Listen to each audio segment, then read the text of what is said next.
Hay un tipo de silencio que no se parece a ningún otro.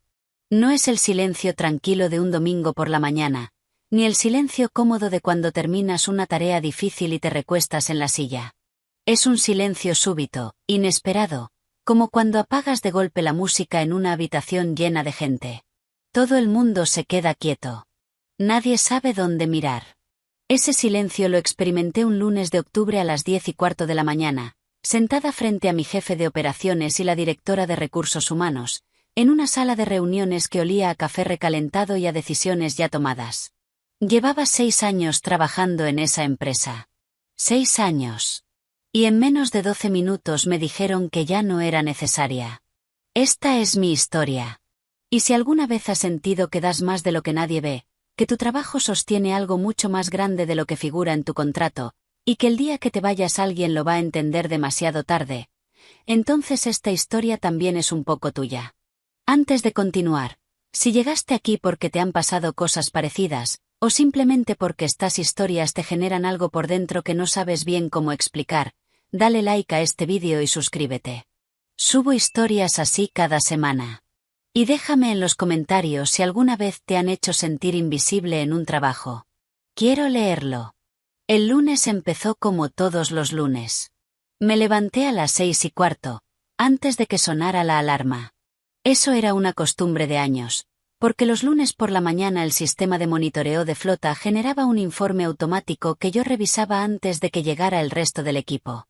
No era obligatorio. Nadie me lo había pedido formalmente.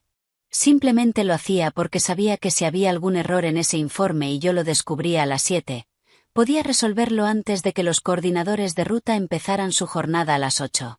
Si no lo descubría yo, no lo descubría nadie hasta que alguien llamaba diciendo que algo no cuadraba, y para entonces el día ya estaba medio roto. Revisé el informe. Todo normal. Mandé un mensaje al grupo técnico con el resumen.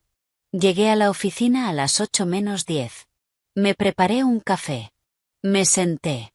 A las 9:30, mi jefe directo, Rodrigo, se asomó por la puerta de mi despacho y me dijo que si podía pasarme a la sala B. Que era algo rápido. Rodrigo era un hombre de unos 50 años, director de operaciones desde hacía 3. Cuando llegó a la empresa yo ya llevaba 3 años. Nunca fuimos especialmente cercanos, pero la relación funcionaba. Él tomaba decisiones de negocio. Yo me encargaba de que la tecnología que necesitaba para tomar esas decisiones siguiera funcionando. Un trato no escrito pero efectivo. En la sala B estaba también Marta, la directora de recursos humanos. Eso ya me lo dijo todo. Me senté. Rodrigo abrió una carpeta que había sobre la mesa, aunque en ningún momento la miró realmente. Era un accesorio. Algo para tener las manos ocupadas. Valeria. Hemos estado evaluando la estructura del departamento técnico durante los últimos meses, y la dirección ha tomado la decisión de externalizar completamente el área de infraestructura tecnológica. Esto no tiene que ver con tu rendimiento. Es una decisión estratégica. Hubo una pausa. Creo que esperaban que yo dijera algo. No dije nada. El proceso será efectivo a partir de hoy. Marta te explicará los términos de la liquidación y los pasos administrativos. Silencio. No el silencio dramático de las películas. No me levanté de golpe ni tiré nada al suelo. Solo silencio. El tipo de silencio que ocurre cuando tu cerebro recibe una información y necesita unos segundos para confirmar que lo ha entendido bien. 6 años. 6 años de revisar informes antes de que nadie llegara. 6 años de coger el teléfono un sábado por la tarde porque el sistema de seguimiento había dado un error. 6 años de conocer cada servidor, cada integración, cada particularidad de una infraestructura que había crecido de forma orgánica, caótica y completamente documentada solo en mi cabeza porque el presupuesto para crear manuales, para contratar a alguien que me ayudara, para construir un equipo, nunca llegó. Nunca llegó y yo tampoco lo exigí con suficiente fuerza, lo reconozco. Pero tampoco nadie me lo pidió. Y yo seguí funcionando, y el sistema siguió funcionando, y todos estaban contentos.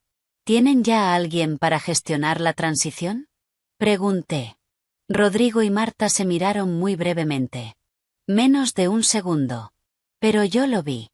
La empresa con la que vamos a trabajar tiene experiencia en este tipo de migraciones, dijo Rodrigo.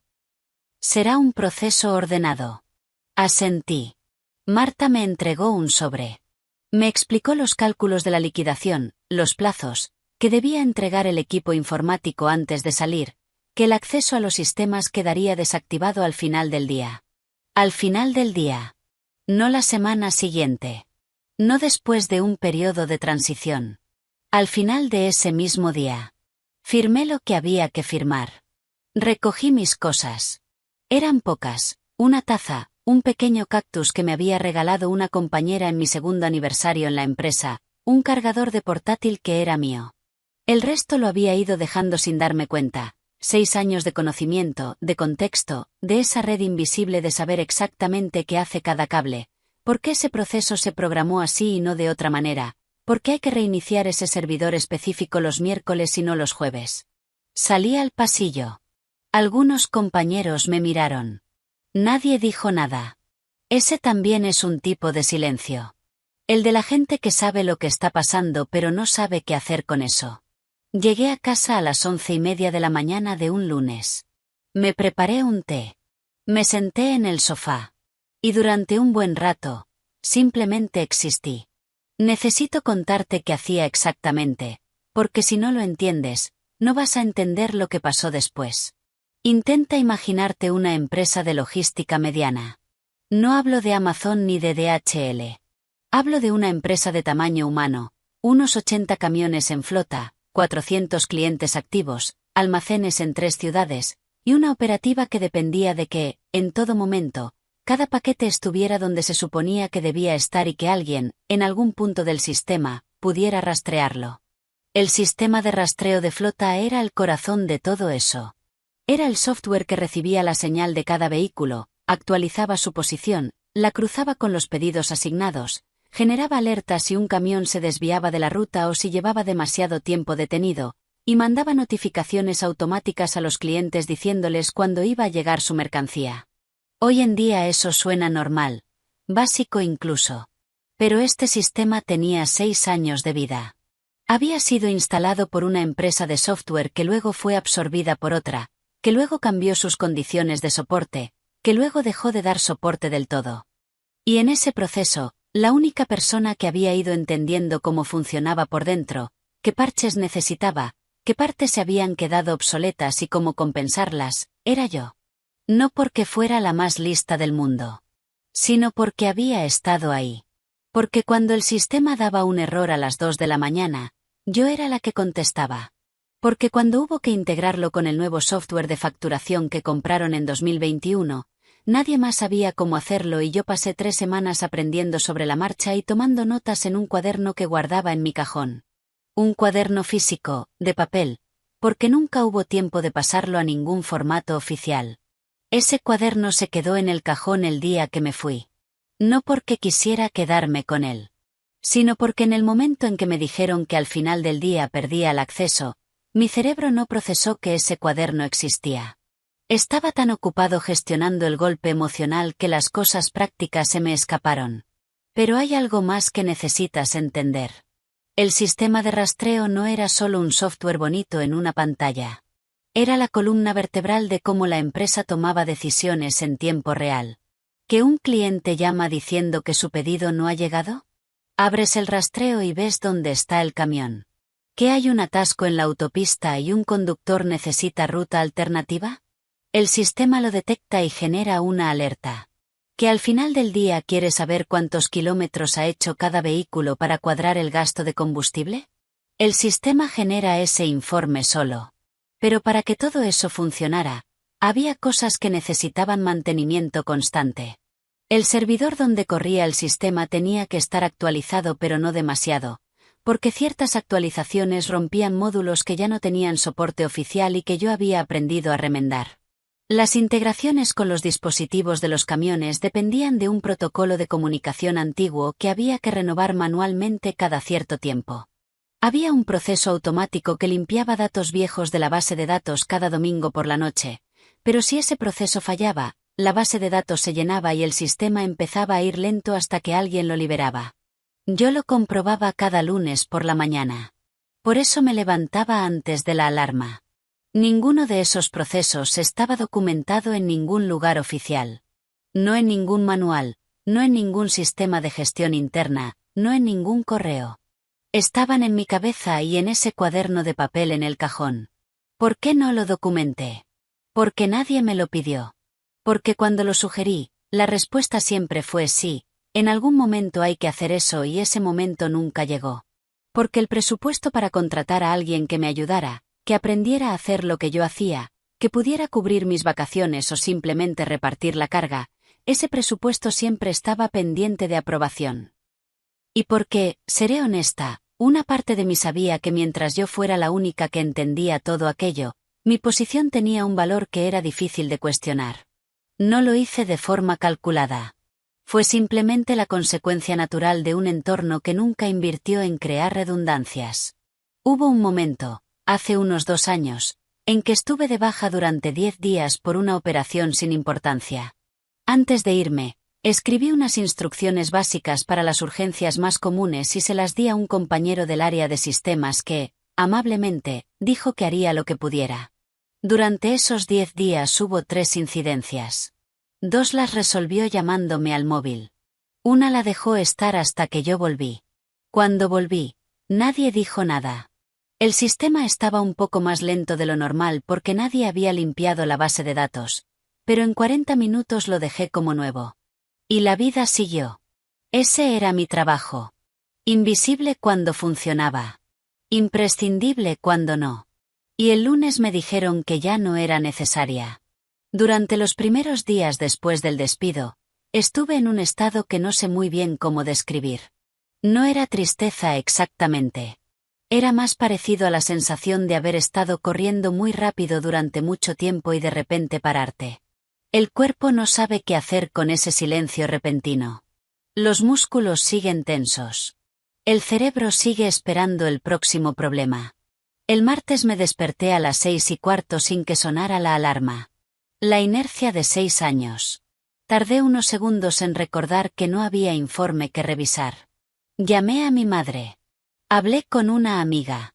Fui a dar un paseo por el parque que hay cerca de casa y que durante años solo había visto de lejos desde el coche cuando llegaba tarde a la oficina.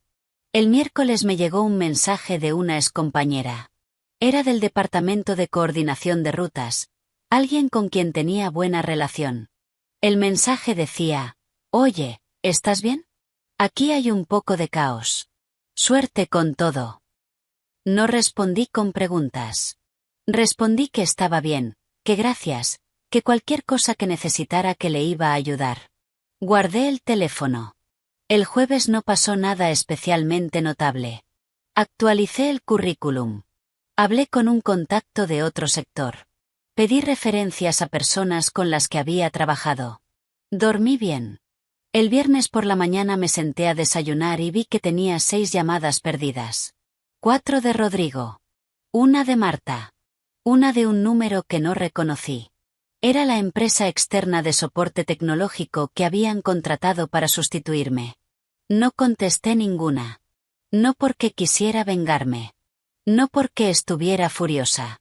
Lo que sentía en ese momento era más parecido a una claridad extraña, casi tranquila. Sabía exactamente lo que había pasado. Sabía exactamente por qué llamaban. Y sabía, con la misma certeza con la que sabes que el sol sale por el este, que no había nada que yo pudiera hacer en ese momento que arreglara algo que no era mi problema. Me habían desactivado los accesos el lunes al final del día. Me habían pedido que entregara el ordenador. Me habían dado un sobre con mi liquidación y me habían deseado suerte. Yo ya no trabajaba allí. Mientras terminaba el café, imaginé lo que estaría pasando al otro lado del teléfono. Y tenía razón en casi todo. Lo que había ocurrido era esto. El sistema de rastreo de flota había dejado de funcionar. No de forma dramática. No una explosión. Así nunca ocurren estas cosas. Ocurren de forma silenciosa y gradual. Primero, el proceso automático de limpieza de la base de datos que se ejecutaba los domingos por la noche había fallado. No era la primera vez que fallaba. La diferencia era que antes, Yo lo detectaba el lunes por la mañana y lo solucionaba antes de que nadie lo notara. Esta vez no había nadie que lo detectara. La base de datos empezó a llenarse lentamente durante la semana. El sistema empezó a ir más lento. Los coordinadores de ruta lo notaron, pero lo atribuyeron a que a veces va así. El miércoles algunas alertas automáticas dejaron de llegar a tiempo. El jueves, las integraciones con los dispositivos de los camiones empezaron a perder conexión de forma intermitente. Los conductores llamaban a la central diciendo que su posición no se actualizaba. Los coordinadores intentaban rastrear manualmente. Era lento, ineficiente y propenso a errores. Y el viernes, en plena temporada alta de entregas, el sistema colapsó del todo. 80 camiones en ruta. Sin rastreo. Sin alertas. Sin información en tiempo real. Los clientes llamando. Los coordinadores sin poder responder. Los conductores sin saber si sus entregas estaban siendo registradas. El sistema de facturación esperando datos que no llegaban. La empresa externa que habían contratado era competente en lo que hacía. El problema era que llevaban 4 días intentando entender una infraestructura que nadie les había documentado, con acceso a un sistema cuyo comportamiento interno nadie había explicado, y sin poder hablar con la única persona que lo sabía porque esa persona ya no trabajaba allí y no tenía ninguna obligación de coger el teléfono. Rodrigo lo sabía. Por eso llamaba. Yo seguí sin contestar. Y aquí quiero ser honesta contigo. Porque esta historia no es una película donde la protagonista hace todo perfecto y al final hay fuegos artificiales. Hubo un momento ese viernes por la tarde, cuando ya llevaba 8 llamadas perdidas, en que me pregunté si debía contestar. No por ellos, sino por los conductores que estaban en ruta sin saber si sus entregas quedaban registradas. Por los coordinadores que estaban intentando gestionar un caos que no habían creado. Por los clientes que esperaban mercancía. Lo pensé de verdad. No fue fácil. Pero también pensé en esto. Si contestaba y solucionaba el problema de forma gratuita, en mi tiempo libre, sin contrato, sin compensación, estaría confirmando exactamente la narrativa que me habían vendido el lunes. Que mi trabajo era prescindible hasta que dejaba de serlo. Que podían contar conmigo sin contar conmigo. Que yo era el tipo de persona que siempre estaría disponible independientemente de cómo la trataran. Y eso no era verdad. O al menos, ya no iba a serlo. No contesté. Lo que pasó durante esas 72 horas lo fui sabiendo por fragmentos. Mi excompañera del departamento de rutas me fue mandando mensajes. No para presionarme. Simplemente porque era su forma de procesar lo que estaba viviendo, y yo era la única persona con quien podía hablar que entendería el contexto completo. El viernes por la tarde, las pérdidas operativas ya superaban los $50.000 entre entregas fallidas, penalizaciones por retrasos y horas extra del personal intentando gestionar todo de forma manual. Los coordinadores habían montado un sistema de emergencia usando hojas de cálculo y llamadas telefónicas directas a los conductores, que funcionaba más o menos pero que era enormemente lento y dependía de que alguien estuviera siempre al teléfono. El sábado, la empresa externa consiguió reiniciar partes del sistema, pero sin conocer la arquitectura completa. Cada vez que solucionaban un problema aparecía otro. Limpiaron la base de datos, sí, pero al hacerlo de forma incorrecta perdieron parte del histórico que el sistema necesitaba para generar ciertos informes. Eso creó un problema secundario con la facturación que no salió a la superficie hasta el lunes siguiente. El domingo por la noche, Rodrigo mandó un correo electrónico. No al teléfono. Un correo. Supongo que pensó que era más formal, o que yo tenía más posibilidades de leerlo y sentirme en la obligación de responder. En el correo me explicaba la situación, reconocía que la transición había sido más compleja de lo previsto, y me preguntaba si estaría dispuesta a colaborar de forma puntual para ayudar a estabilizar el sistema. No mencionaba compensación económica. No mencionaba error. No mencionaba responsabilidad. Solo hablaba de colaboración puntual. Lo leí 2 veces. Lo cerré. No respondí. El lunes, según me contó mi excompañera, hubo una reunión de urgencia con la dirección general. Las pérdidas acumuladas ya rozaban los $200.000.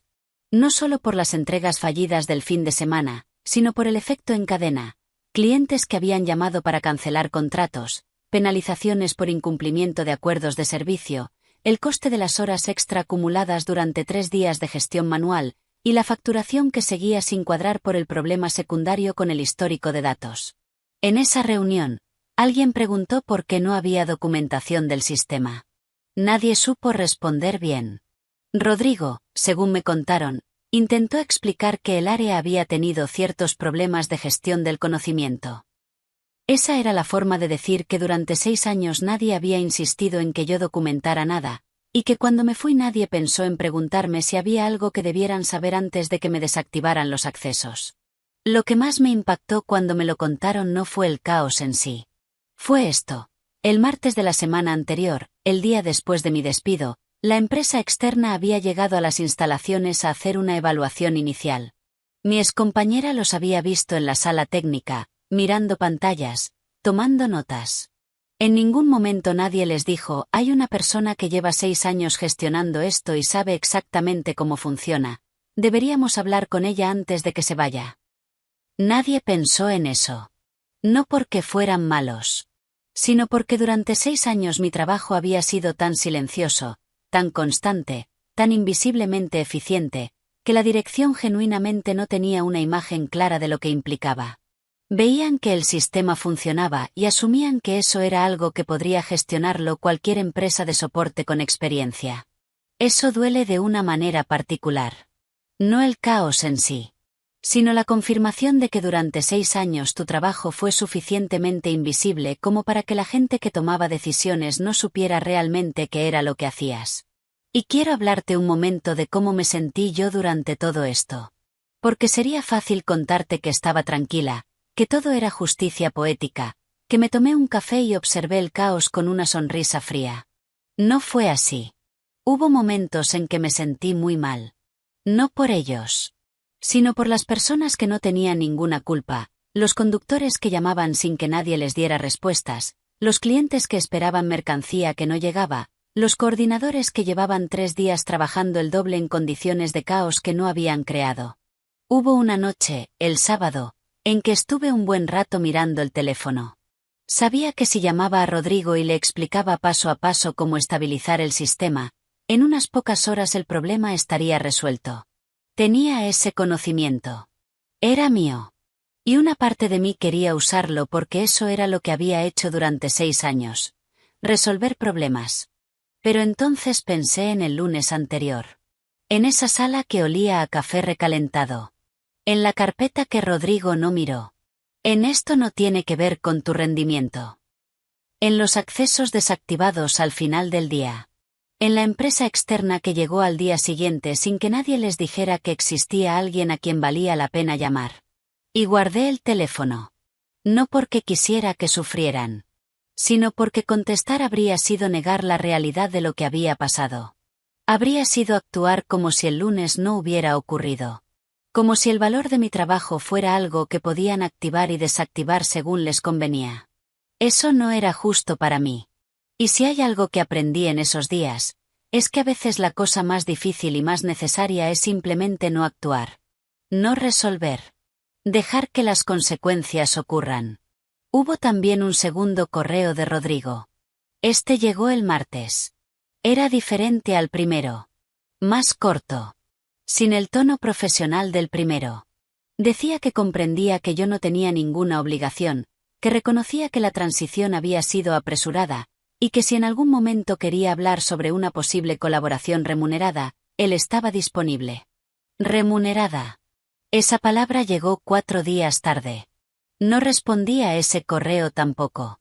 No porque estuviera furiosa, sino porque ya estaba mirando hacia adelante. Hay algo que nadie te cuenta sobre estas situaciones. Cuando pasan en las películas, hay un momento climático, una escena donde todo se resuelve de golpe. La protagonista vuelve triunfante, el jefe se disculpa con lágrimas en los ojos, suena la música. La vida real es más silenciosa y más lenta. Y a su manera, mejor. La semana después del colapso, mientras la empresa seguía lidiando con las consecuencias, yo estaba actualizando el currículum y hablando con contactos. Tenía más de lo que pensaba. 6 años gestionando la infraestructura tecnológica de una empresa de logística te dan un tipo de experiencia que no se consigue en un aula. Conocía los sistemas de rastreo de flota mejor que la mayoría de las personas que los venden. Sabía gestionar infraestructuras antiguas, parcheadas, complejas.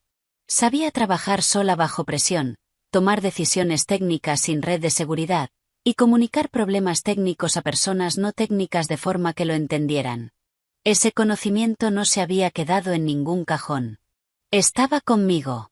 A las 2 semanas del despido, tuve una primera entrevista con una empresa de consultoría que trabajaba precisamente en proyectos de modernización de infraestructura tecnológica para empresas del sector logístico. Una empresa que sabía lo que vale alguien que ha vivido desde dentro ese tipo de sistemas complejos y desordenados, porque sus clientes eran exactamente esas empresas. La entrevista fue bien. Tan bien que a los 4 días me llamaron para una segunda ronda. En algún punto de ese proceso, recibí un tercer mensaje de Rodrigo. Esta vez no era un correo. Era un mensaje de texto. Decía simplemente: «Hola Valeria. Espero que estés bien. Si en algún momento tienes tiempo para tomar un café, me gustaría hablar». Lo leí. No respondí de inmediato.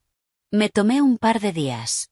Luego le respondí que le deseaba lo mejor, que no estaba disponible para ningún tipo de colaboración con la empresa, y que esperaba que encontraran la forma de estabilizar los sistemas. Fue un mensaje corto. Sin rencor. Sin reproches. Sin la lista de todo lo que habían hecho mal. No porque no tuviera esa lista, sino porque ya no la necesitaba. A las 3 semanas del despido, acepté la oferta de la consultora. El salario era un 35% mayor que el que tenía. Tenía un equipo real. Había procesos de documentación establecidos.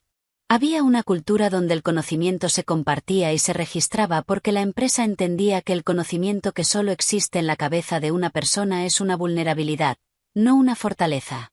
El primer día en la nueva empresa, en la reunión de bienvenida, el director técnico me dijo algo que no olvidaré.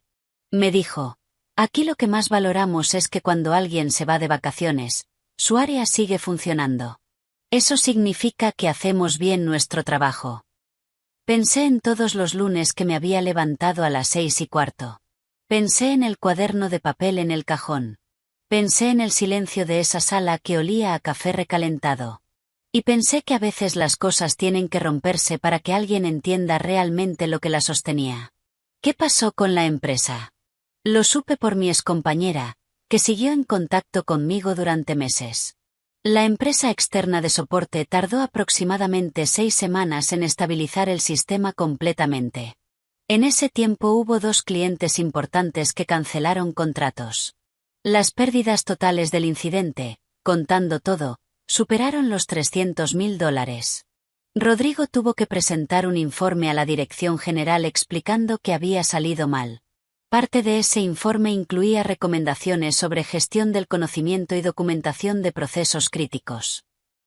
6 años de sugerencias que nadie atendió, convertidas en una lección de $300.000. No me alegré de eso. O al menos, no de forma simple. Me alegré de que al menos sirviera de algo. De que quizás la próxima persona que gestionara esos sistemas no tendría que hacerlo sola, sin documentación, sin equipo, sin respaldo. De que la siguiente vez que alguien dijera deberíamos documentar esto, alguien en esa sala recordaría octubre y diría sí, efectivamente, deberíamos. Mi excompañera me mandó un mensaje meses después diciéndome que habían contratado a 2 personas para el área técnica y que la primera tarea que les habían asignado era documentar todos los sistemas. Le respondí que me alegraba mucho. Y era verdad. Hay algo que quiero decirte antes de terminar, porque no quiero que esta historia se quede solo en el nivel de mira cómo le salió el tiro por la culata. Lo que le pasó a esta empresa no fue un acto de venganza. Fue simplemente la consecuencia natural de haber tomado una decisión sin entender realmente el alcance de lo que implicaba. No lo hicieron por maldad. Lo hicieron por desconocimiento, por prisa, por asumir que lo que funcionaba en silencio podía seguir funcionando sin la persona que lo mantenía en silencio. Eso pasa constantemente. En empresas de todos los tamaños.